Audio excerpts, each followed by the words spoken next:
আসসালামু আলাইকুম। আমার সকল বন্ধুদেরকে জানাই অনেক অনেক শুভেচ্ছা আর অভিনন্দন।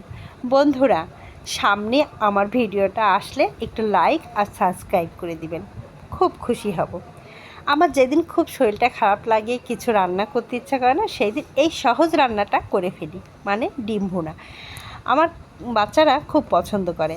আমার খুব একটা পছন্দ না হলেও ওদের জন্য এই ডিম ভুনাটা আমার করতে হয়। আর আমার হাজব্যান্ডও এই ডিম ভুনা পছন্দ করে না। যেদিন ও বাসায় থাকে না, সেদিন তো এটা আমার খুব বেশিই করা হয়।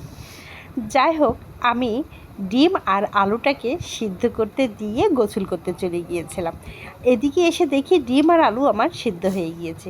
সেগুলোকে সুন্দর করে ছুলে ডিমটাকে একটু হলুদ লবণ দিয়ে ভেজে তারপরে মশলাটাকে কষিয়ে নিয়ে সেই সিদ্ধ করা আলুগুলা একটু ভালো করে কষিয়ে নিয়েছিলাম।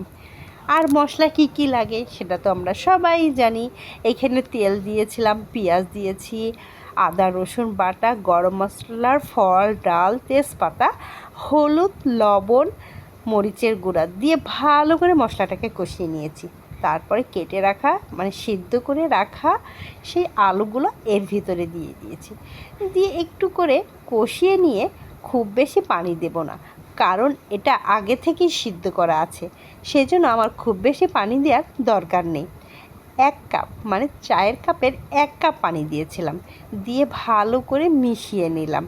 মিশিয়ে নেওয়ার পরে যখন টকবক করে এটা ফুটছিল, ঠিক সেই মুহূর্তে আমি দিয়ে দিয়েছিলাম কিছুটা জিরার গুঁড়ো আর গরম মশলার গুঁড়ো।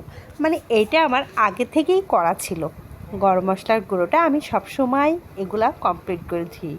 মাঝে মধ্যে যখন ফাঁকিবাজি রান্না করতে ইচ্ছা করে, ঠিক তখনই আমি এইটা ব্যবহার করি।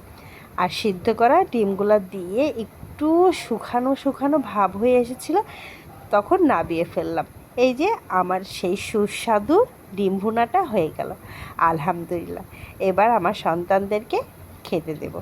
তারা এই ডিম ভুনাটা দেখে খুব খুশি হয়েছে, মাশাআল্লাহ, আমিও খুব খুশি।